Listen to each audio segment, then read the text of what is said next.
there is so much opportunity there to either receive promotions in your current career, do a whole career change and get yourself into the world of IT like I did, so many years ago. Changed my life, changed my family's life.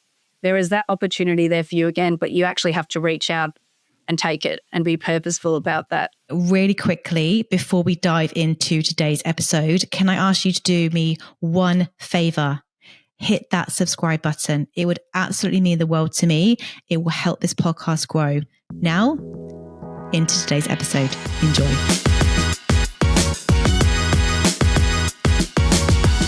Francesca, welcome to the Career Confidence Podcast today. Absolutely delighted to have you here with me.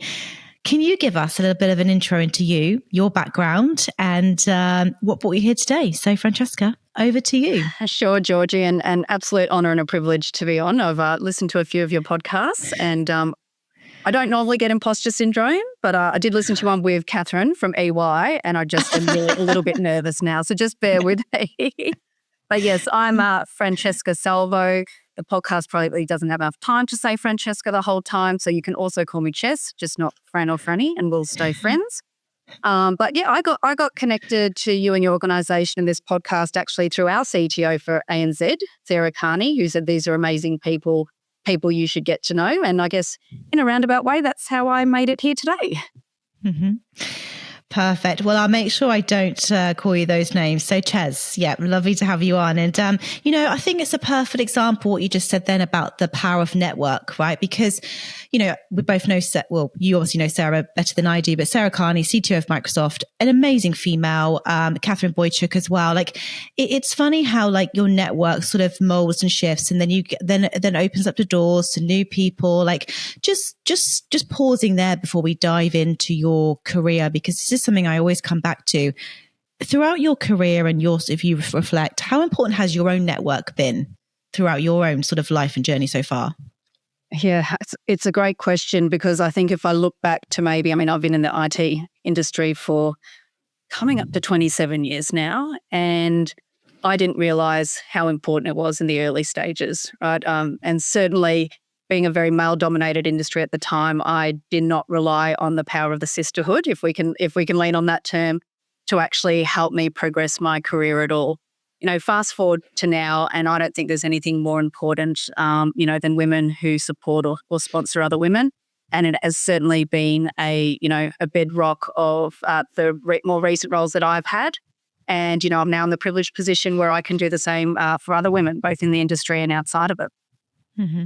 No, I completely agree. And like you as well, I don't think I properly really started taking this seriously until like my sort of, I guess, mid-30s. That's where I was like, right, I really need to invest. I've got a lot of contacts, but I think when you've got someone as a really good contact is when you call them, they look at you and go, oh, I want to pick that up. It's Georgie. And I feel like I had a lot of acquaintances, a lot of people who knew me, but not a lot of people that probably really liked me because they didn't really know what I was about. So I think that's where I've really tried to focus on over the last sort of like number of years. But take me back, Chess, take me back to early years. You've been in the industry now in IT for 27 years.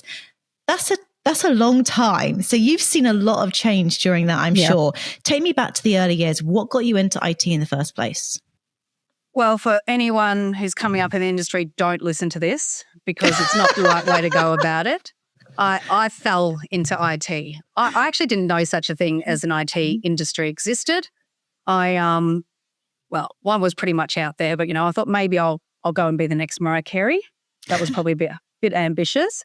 Then I thought, you know what? I was madly into AFL at the time. I was only seeing male journalists, and I thought, that's it. I'm going to be the first female sports journalist.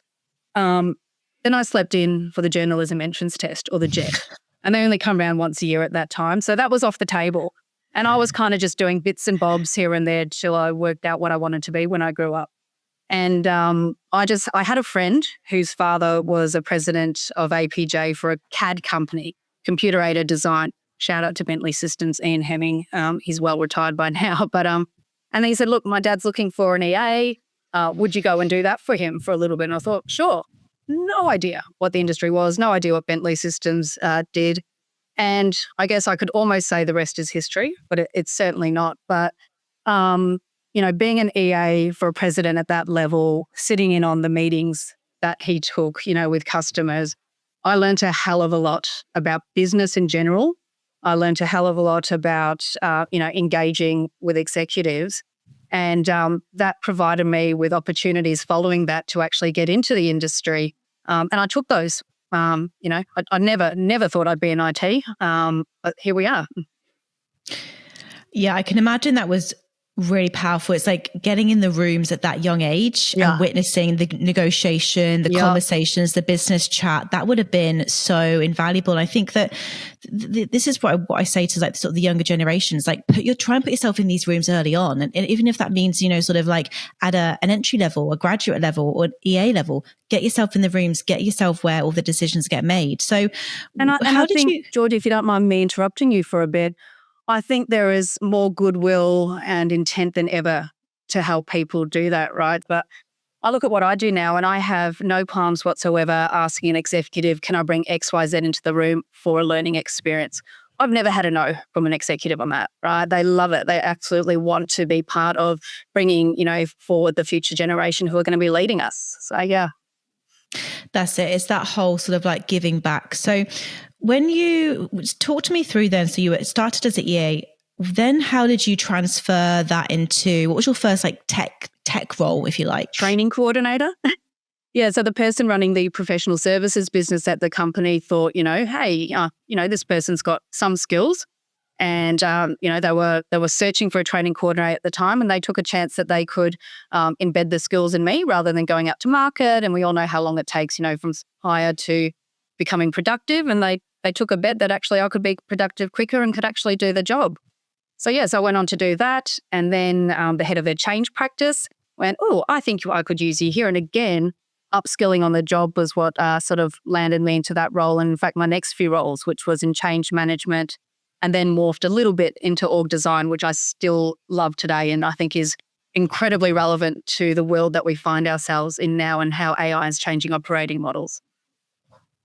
And we're going to go on to talk about that for sure, because it's something you and I are very passionate about. But I'm also just sort of like trying to join the dots here as well, because we talk a lot about on this podcast, transferable skills. And as an EA, you have to be incredibly organized. You have to listen. You have to be really aware of what's going on and what the sort of end goal is. And I can imagine that what then worked really well as a training coordinator role, and then what got you into change. Because I'm always trying to piece together, because when people think tech, they think they've got to have a software engineering degree. They've got to go and get all these qualifications. But actually, there's so many skills that we have already that we can use in tech. So if someone's listening to this right now and they want to get into tech, I'm curious, what do you think are the top sort of transferable skills that are really necessary in this new sort of technology world we find ourselves in? Sure. I do want to pause on the listening bit as an EA for a while there, because I think tech or any field that you're in, listening can be one of the hardest skills to master. Even if you're really desperately trying to listen, we generally have something that we want to get across, we want to say, and it's really hard to really empathize or deeply understand with what that other person's saying so that we can respond in kind rather than what we're trying to say. So I actually think listening is a vastly underrated skill, and listening with empathy as well, like putting yourself in that executive's shoes, that customer's shoes, and actually trying to imagine, wow, this is what they're actually trying to solve for, and it's obviously top of mind because they're talking to me about it. How can I deeply understand that, resonate with that, and advocate deeply to help solve that problem for that individual? So listening for sure. Learning, we talk about growth mindset, failing fast, experimenting, being prepared to move on. We also talk about learning mindset now being one of the critical skills, but someone said something to me the other day and I love it and I keep reusing it about learn, unlearn, and learn. So it's not just about learning now, it's actually about unlearning what you thought was right and then being prepared to actually move forward with that. So absolutely learning. And then I think empathy as well. I know I've said it sort of in some of the other ones, but empathy is incredibly important because for me at least, it drives a lot of what I do. It will drive the energy I put into a project. It will drive the energy that I can try to bring to lead others along that project. So yeah, empathy as well. And it's this, the word empathy comes up a lot when I'm meeting hiring managers. They're looking for new people, especially leaders. We want people who can, yes, communicate, think strategically, have some of the hard skills, but really have that strong sort of like, the understanding of people, that empathy is coming up more and more, especially as we move into this tech-enabled world. So talk to me, you went from change management. Now, your current role at Microsoft, I would love to dive into that. What does a typical day in the life of Chess look like now? And how has all of like the skills you've accumulated helped you step into that role? Sure. So I've got sort of two hats that I wear at Microsoft now. One of them is the Industry Solutions Director, which is essentially, at the crux of it, selling software and services to our top customers in Australia, which we call our enterprise customers. And the second one of those is leading our Victorian branch here, which shout out to those peeps as well. We have the most awesome branch in Australia. I'm very competitive, and I don't mind saying we've got the most awesome branch. So day in the life of very much, two-pronged. I'm thinking about our people in the branch. I'm thinking about how they're connected to our purpose, how they're connecting their own purpose to what they do. How we can keep people connected in this hybrid world of work, because I do think it's so critical, right? I mean, if I look back on my career and not realizing it, I really benefited from those cooler conversations, from me being able to go attend meetings, from just sitting in on a meeting and listening to these, icons of the IT world talk about, what they were doing and how they were bringing solutions to their customers. So I think it's so important to still be around your colleagues, to still be around your customers. And that's a big part of what I do in the Melbourne branch role. Right now, I'm also looking after Coles directly as a client.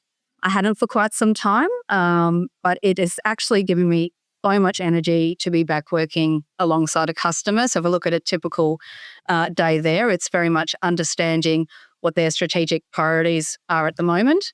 Not trying to scuttlebutt them with, but we could do this and we can do that, we can do this, because I think at Microsoft in particular, we can think we can be all things to all people. And it's really hard to sort of pull back from that. And again, thinking deeply about listening and empathizing with the customer. How can we truly have an impact on solving that problem or their customer's problem? And how can we bring back that to bear? And one of the biggest things at Microsoft is we have so many amazing resources. Like they're coming out of the woodworks. We've got amazing corp resources. We've got amazing local resources. But actually finding the right resources and bringing those to bear for a customer is actually quite a skill here at Microsoft. So orchestration of those resources is probably one of the key skills that I use there. Mm-hmm. There's actually a couple of ways I want to go with this now. Okay, so this is really good. So I want to come back. We can't be all things to all people. Maybe don't go too far that way. Well, I want to come back to this, the Microsoft partnership with Coles, because I think that's really interesting, because I think like there's a lot of people that are in smaller companies right now wanting to really think about how the new tech and what they can be doing to really future-proof their business and things. But I want to just sort of touch upon something you said here, because this plays on my mind a lot as well. You mentioned the people aspect and the hybrid piece as well, because like you, Ches, a lot of what I know now was caught, not taught.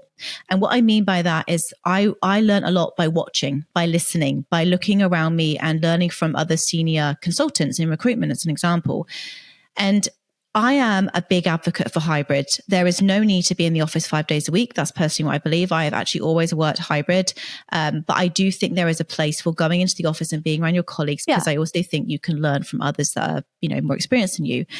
Where do you see the world of work going? What's your personal thoughts on what do you think like the future of work looks like from that stance?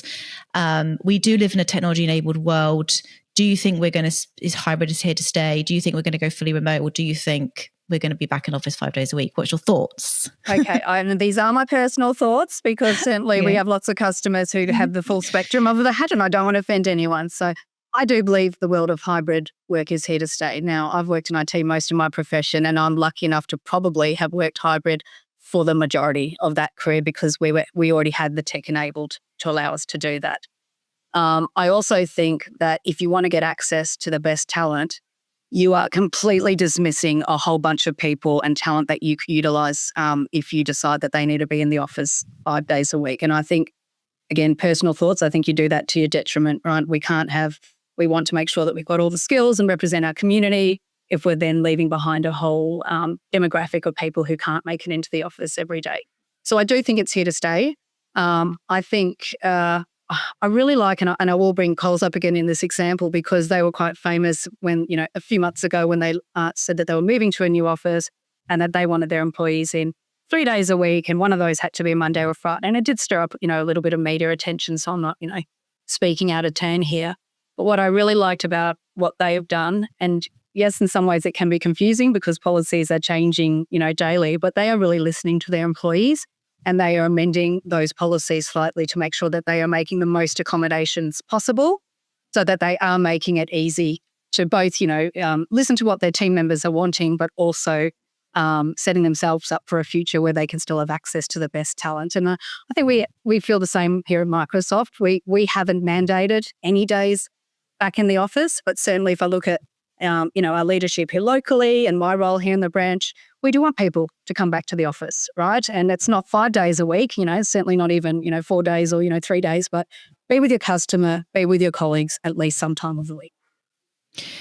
Yeah, I think me and you are completely on that same page then. I just think it's really important, but I'm quite an extroverted personality. Yeah. And it's like, and it's like, you don't want to I guess pigeon yourself, but I like being around people is what I'm saying. So I do get sort of lifted up by being around, my business partner, Pam and the team.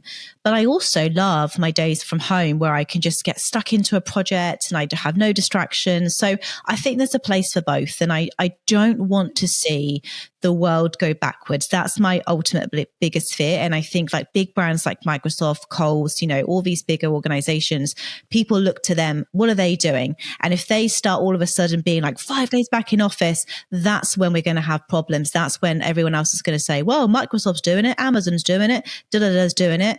We therefore are going to do 5 days a week. And that would be, in my personal opinion, such a tragic way of going, especially as we now live in the tech-enabled world where literally people could probably soon work on the moon and still have good Wi-Fi. So, yeah. Well, that's right. Or in the virtual world, right? Which was, exactly. was chatted for a while. I'm calling your statement the Peter Parker statement.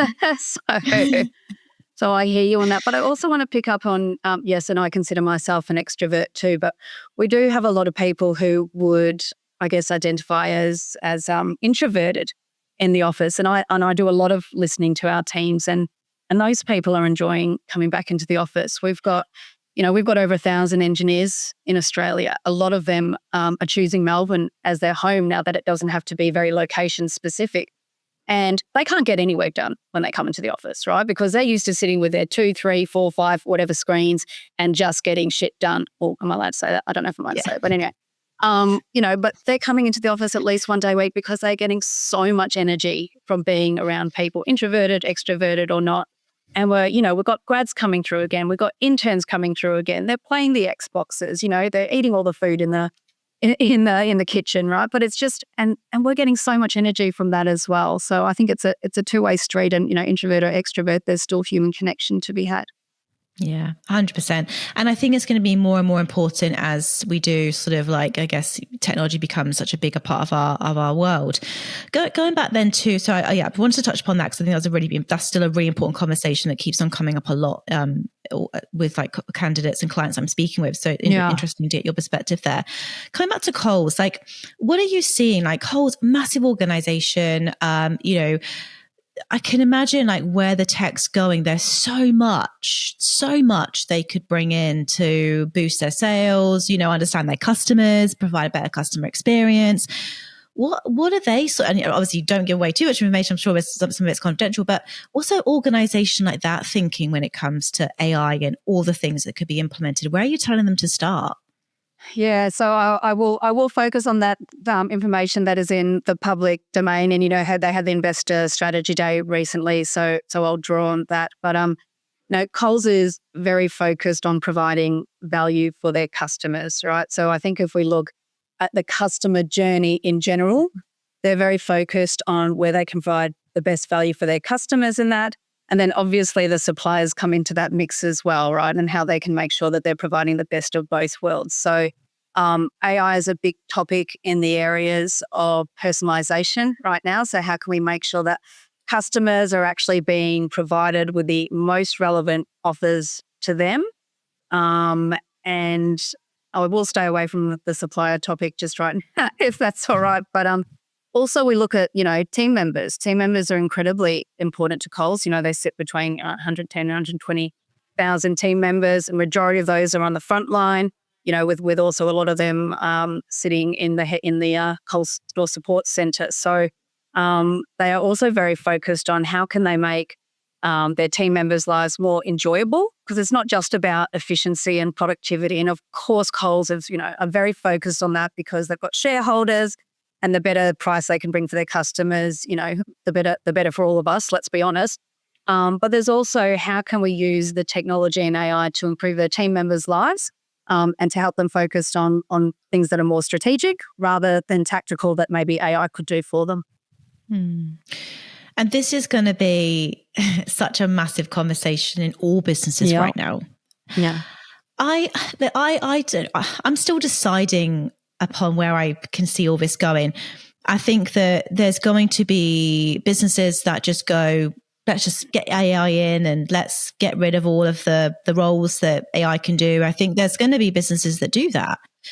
I think the big businesses such as Coles and even Microsoft, they have a responsibility to, I guess, lead the way in this digital transformation, this AI transformation, and showcase what can be done when, like you say, you give the employees in the business better tools to be more productive, to make their jobs more enjoyable. I can see that could be a really strong focus and a narrative that comes out. But I also think that some other companies are going to be like, how can we cut the fat, get AI in and save a ton of money?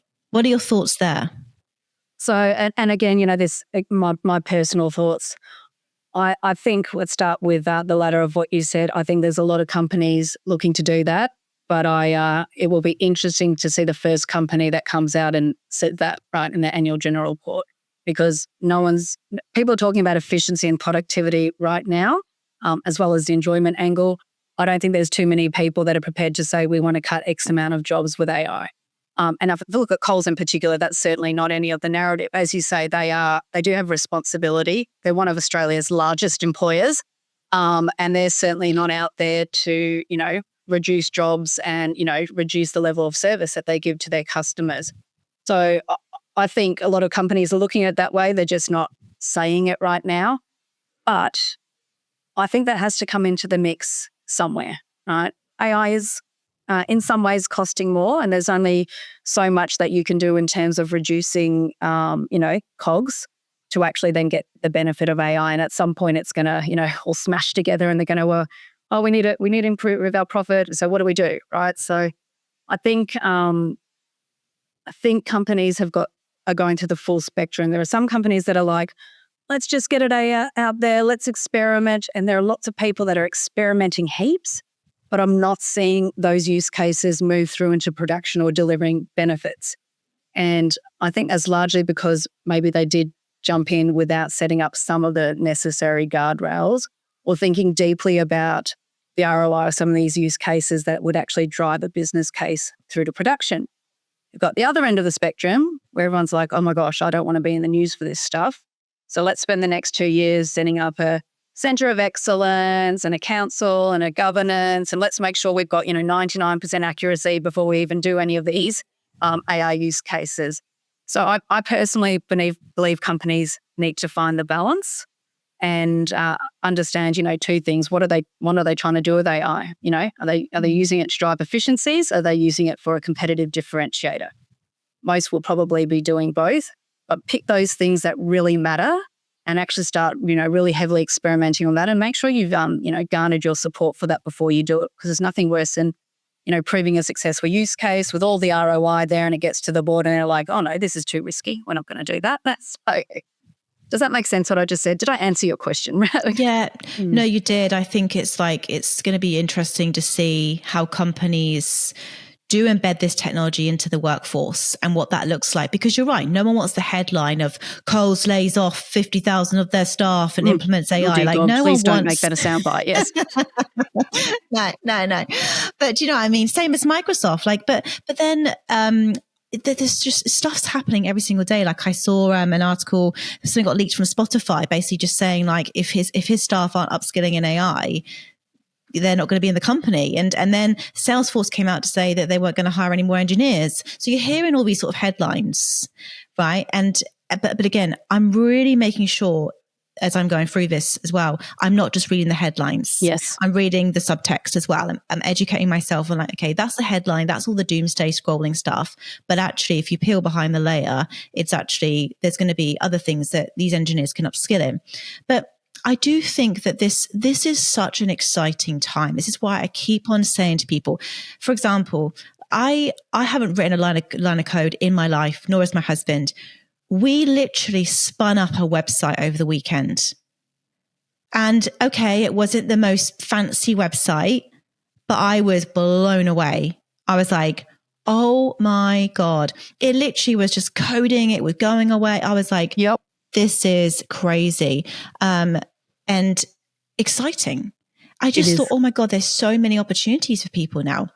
So I'm curious, what do you see, like, who is going to benefit from this the most? What type of person, what type of, like, I guess, individual is going to really do well in these next sort of 5 to 10 years, in your opinion? Yeah. So maybe starting with a little bit of, being worried or fearful about it is not going to change what's coming. Mm-hmm. I do believe that, right? So I think, you spoke a little bit about mindset before. I think someone who does have a growth mindset, a learning mindset, someone who's prepared to experiment is going to benefit the most from that. Now, I'm not a very creative person myself. So I'm actually really enjoying the fact that, some of these AI tools can be a bit more creative on my behalf. And then I can actually put my chess flavor into it, right? My skill gets probably more about execution and bringing people on a journey rather than coming up with some great ideas. I've got wonderful team people to do that, right? But AI can help me do that. So I think that's one thing. I also think that a lot of leaders out there think that it's someone else's job to educate them.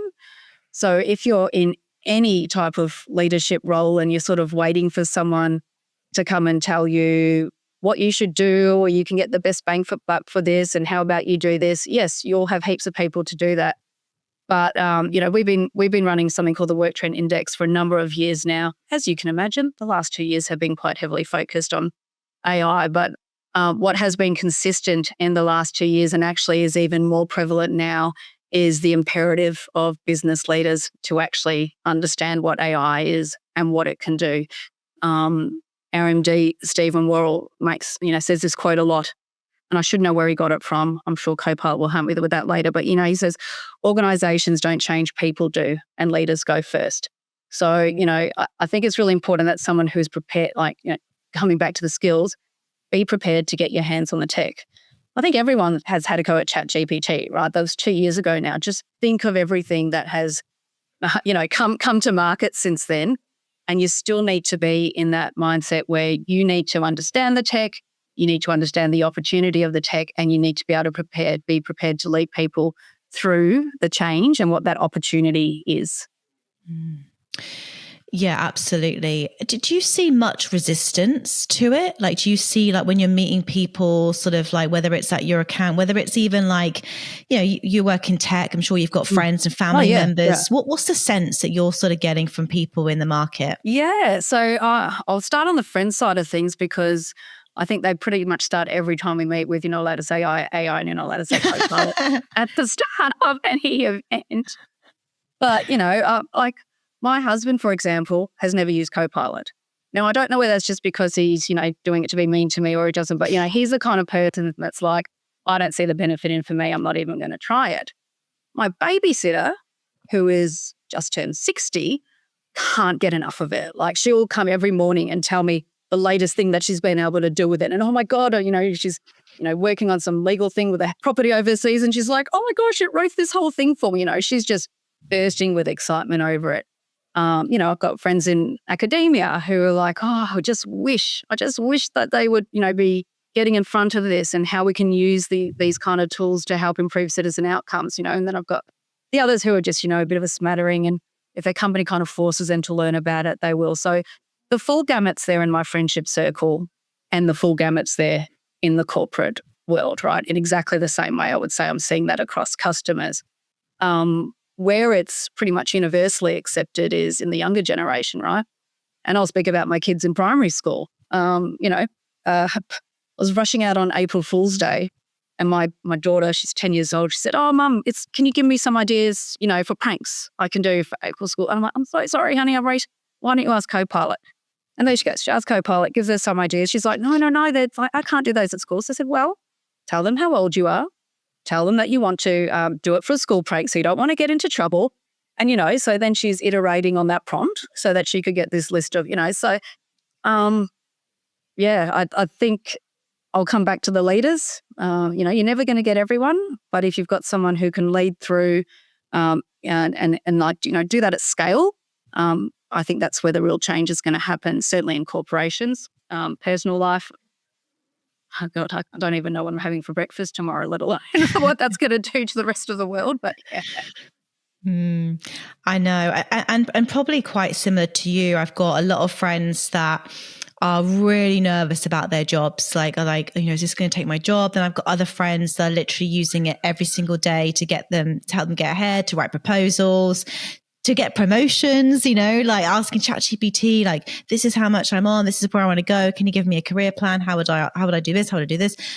And I just think like you can see those that are going to really sort of excel in the next 5 years. And I don't want to see anyone get left behind. Especially women. Yep. Because Chess, I'm sure you've seen it throughout your career as well, right? You've probably been in the room where you've looked around, you've been the only woman. I know I have, right? What would you say for the women listening to this podcast right now? Like, why as females can we not just watch on the sidelines while this technology goes into the hands of the same people that, sort of took off social media, the internet? Like, what do we need to do as women to make sure we don't miss out on this next tech revolution? Yeah, great question. And just to start off, because it is a sobering thought and it is a message that I really want to land, and I'm going to lend from a story that actually Sarah Carney told when we were having a bit of a sit down about the metaverse, right? Metaverse has been around for a while, and we were talking about, the potential impact of the metaverse on society and then females in general.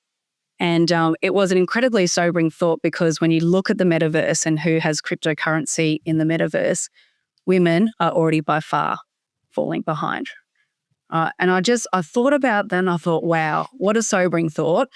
For people not to have, for women not to have the same salaries as men, to not have the same assets as men, not to even know about cryptocurrency so that they can actually be thinking about, should I be thinking about that? There is the potential to go through that cycle all over again with AI.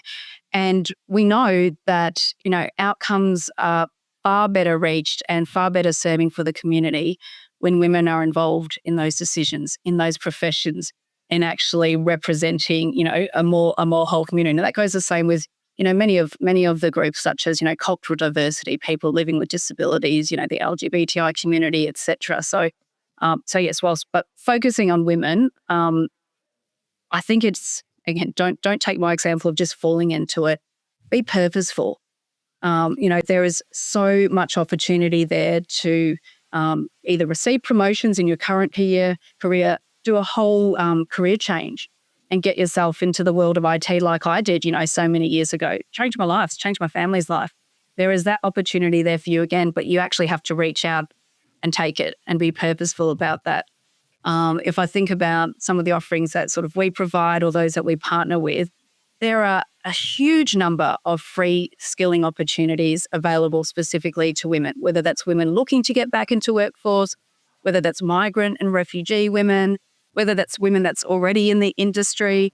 And I could rattle off a few and let me know if you want me to come back to those, Georgie, but the opportunity is there. There are certainly enough organisations who don't want women in particular to be left behind and are investing heavily into making sure that the opportunity to skill up in AI is there for women. Mm-hmm. Yeah, and you've touched upon something important as well, because when I was sort of like really looking into like Web3, NFTs, and that was a really big thing as well, yep. and crypto. And look, I do have cryptocurrency. I've got Bitcoin, I've got Ethereum. I bought some NFTs as well, and I got quite immersed in the space because again, if it's out there and there's money to be made, and I'm curious, I'm like, cool, what is this new currency and how is this going to play a part in our society and our life? But every single exchange or wallet I went to, I was like, this is not built for females. This has been built by a man. The colors, everything about it. I was like, this is gross. This just looks horrendous. I was like when I sat down with my husband, I was like, right, I want to understand this. Take me to an exchange. I was like, what is this? And I thought, if I didn't really want to do this, if I wasn't really curious, if I didn't see this was going to be an important part of the future that we're going to with digital currencies and all of that, I could have so easily given up because it was not easy to use. It was complicated and it looked like I would just thought this is so ugly and unappealing to me right now. And I thought, thankfully, I had a really amazing partner who wanted to talk me through it and get me into it as well. And I wanted to. But that's where it needs to start. It's the whole user experience. It's the whole journey of everything. And if we don't have females developing these new products, these new AI tools, it's going to end up like it was with Web3 and crypto. Absolutely. All looking the same, all with the same colors, not appealing to women and young girls, complicated. And I just don't want to see that happen. Yeah. We've hit on something also near and dear to my heart because, you talked about having women actually helping to build these platforms. And I think that is something that's being deeply thought about in the community at the moment. Certainly something we do at Microsoft to, before we ship product is make sure that people building these products are coming from different lived experience, different demographics, et cetera, because AI is not going to help you with that otherwise, right? I even look at one of the CTOs told me a story and, I probably shouldn't be saying it, but they were using DALL-E to create an image for a presentation that they were going to give. And the message that they wanted to land was, how do you be a successful CTO? Think like a CFO. And it asked DALL-E to create an image for him of a CTO and a CFO. Lo and behold, what comes back? Pale, stale, middle-aged white males. I'm not sure if I'm allowed to say that, but, both males, both white, some with glasses on. That was a CTO and the CFO. And then he said, well, can you make one of them a woman? Comes back with this busty image of a woman, with the glasses and I'm like, I'm listening to him and I'm horrified because this is on our products, right? Well, we're saying not only are we trying to take bias out of the system, but we're programming to take bias out of the system. And it took them ages. And he said, finally just gave up and said, look, can I just have an Asian female that's about 50 and not that good looking, right? Before he finally got to the image. And I was so horrified because I have drunk the Kool-Aid. I do believe in that AI can help us be the great equalizer. Every student can have a tutor. Everyone can have better access to healthcare, all that kind of stuff. And then we come up with such a simple example where we're like just back in the dark ages, right? So, yes, obviously we haven't quite solved it if that's the images that were coming back, but there you go. Again, and I could come up with a load more of these examples. I'll just give you one. I was actually speaking to, her name's Akanksha, and she's actually going to be on the panel, our sister club. She asked ChatGPT, she's got a podcast, and she said, who runs this podcast?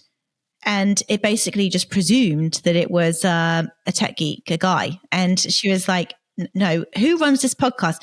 And the way it described it presumed that it wasn't a female. Yeah. Because she spoke to technology, she spoke to all these things. And I was just like, and she was furious. She was like, this is not okay. No, it's not. And I think that this is something that's probably not getting discussed enough at the pace it needs to get discussed at because we're moving so fast. And I just don't want to see, even for example, I think about recruitment, right? I think about if AI gets installed in all of the screening processes when people are sending their resumes in, what's it screening for? What's it looking for? If it's not trained to take in consideration like bias, we're going to see the same people going into the same pipelines, being called, overlooked.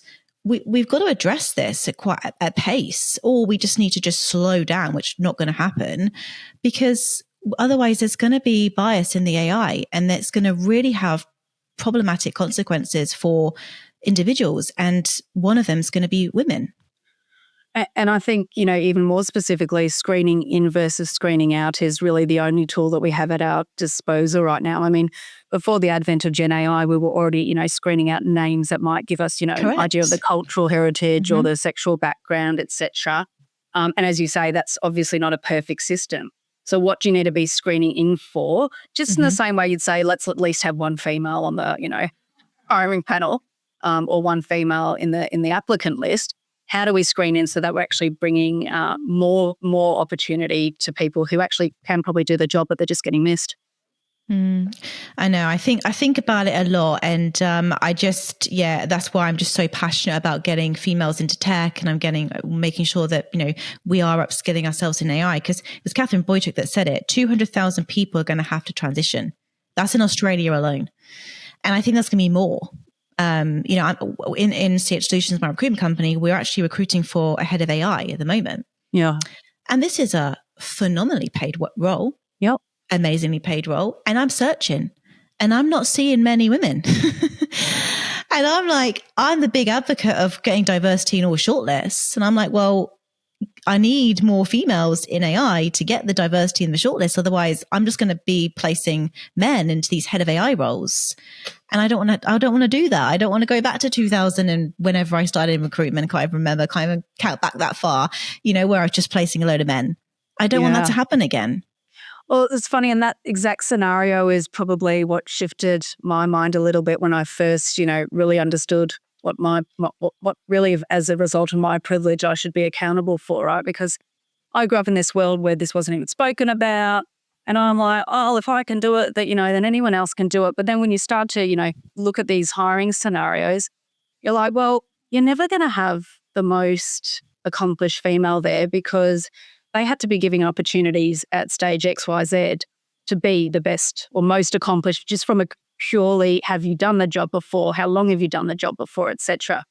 Someone at some point needs to have a look at actually the skills and, as you said before, the transferable skills and maybe some of the other skills that are needed to do that role, rather than, well, they've been the head of AI at another company, right? Maybe they've been a head of an innovation center. Maybe they've been a freaking CFO,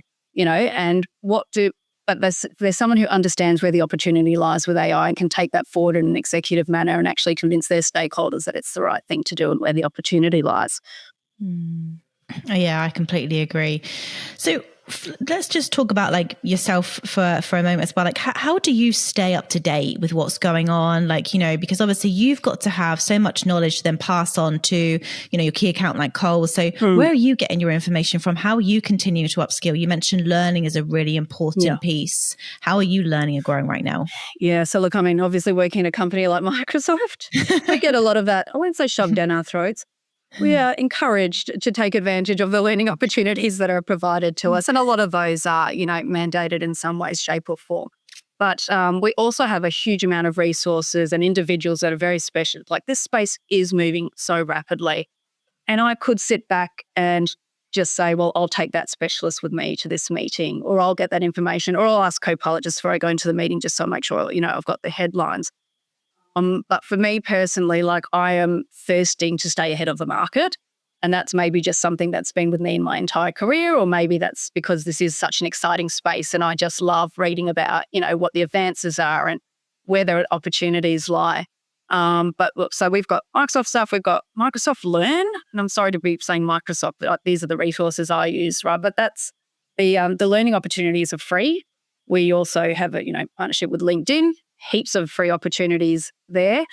And then I actually get across to as many customer events, things like the Sisterhood. So many of the organisations are promoting different ways to actually skill yourself and understand what's going on. I just love hearing how business leaders are using it, because I can take that then and then apply it to a different scenario or just have it for learning in my background. I also like to get across all the different industries, right? Just because I'm specifically supporting a customer in retail now, there were so many use cases that are transferable.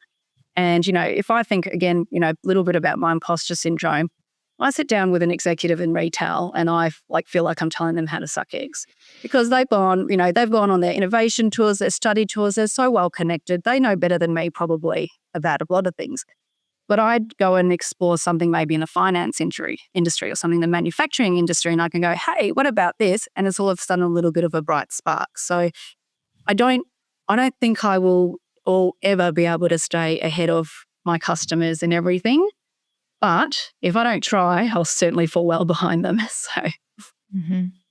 Yeah, absolutely. And I think that that's it, isn't it? It's like just trying to just sort of like, we can't know it all because things are changing on the daily, probably on the hourly, like, and AI is going to continue to evolve at an absolutely rapid pace.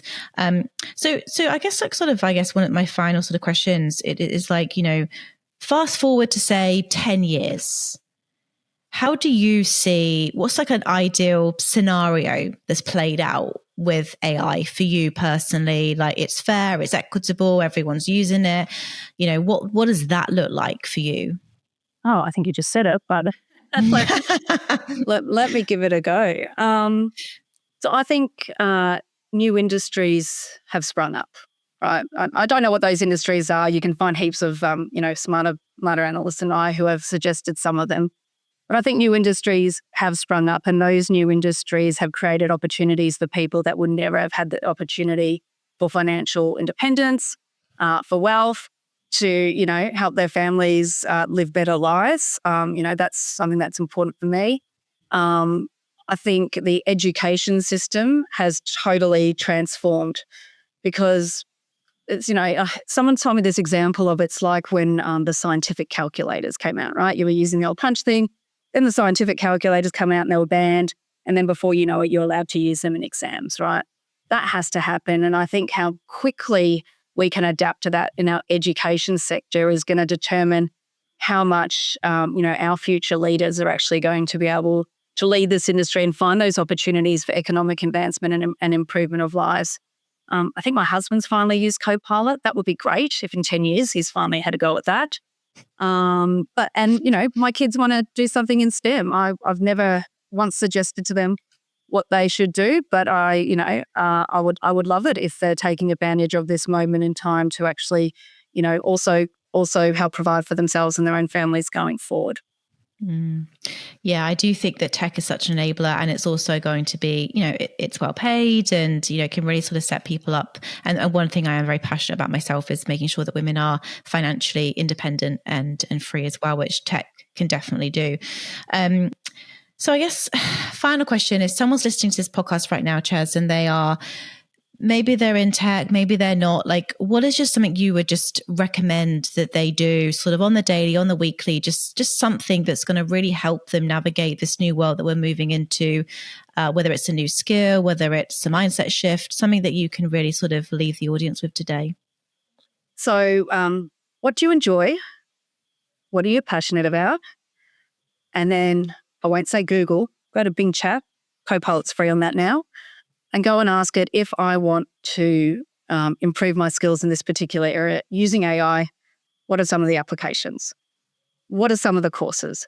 I know it's a really silly answer, but there's just so much out there, and I couldn't possibly give any advice, to meet each individual's needs. And then go and say, well, are there free courses? What are the certifications? What are the actual opportunities that I could come away with if I was to actually merge my passion with something in the world of AI, whether it be in industry or tech? As I said, can't answer that question for anyone, but there are some really smart AI tools out there that can, and at least it will be a starting guide.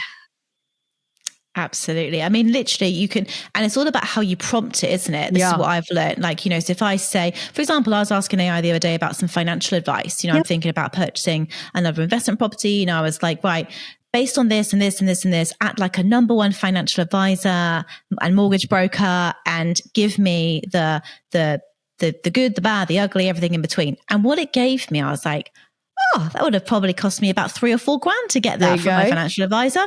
And it's pretty much spot on. I was like, it gave me the risk, the high risk, the low risk options. And I thought, wow, how... Georgie, did you create that perfect prompt from the start, or did you have to iterate on it a little bit? No, absolutely not. I continue to prompt it. And again, this is a skill of the future. I certainly am no prompt engineer, but I'm getting better. I'm starting to really understand how I can get there. I don't just take the first answer. I think that's the key thing. I think when people are sort of playing around with AI, don't just take the first answer it gives you, prompt it. Tell it what you want. Tell it to think the way you want it to think. I think that's really, really key. It's like my kids with the April Fool's Day. Exactly. Gave them some great pranks. They'd probably get suspended for it. No, I'm a 10-year-old. I'm at school. I want to do this at school. etc. Yeah. Exactly. Type in your financial goals. This is where I want to be in the next 10 years. Is this a great investment to help me get there? Yeah, I think there's so much we can use it for. And I just encourage everyone to start playing around with it. It's just really important. But Chess, so lovely to speak with you today. Thank you so much for being part of our community. And obviously, you're going to be on our Sisterhood Social panel as well, which is very exciting. I am excited. There's some amazing talent on there. Can't wait to make them IRL as well. So absolutely. So if you want to come and meet Chess, come to our upcoming event, and you can come and talk to her all about AI and the future of tech and everything else. But where can I send people who want to connect with you before the event or after the event? Sure. Just Francesca Salvo on LinkedIn. I don't know that there's too many in Melbourne. Francesca Chess Salvo, I think I'm under. So yeah. Well, hopefully there's not a load of deep fakes coming out soon. I know, so right? we're going to have the real Francesca Salvo soon, verified. I love it. That's right. Enter verified ID. It's me. Correct. Oh God, that's a whole other topic in conversation. Well, thank you so much. It's been a pleasure speaking with you today. Thank you, Georgie. Thank you for having me.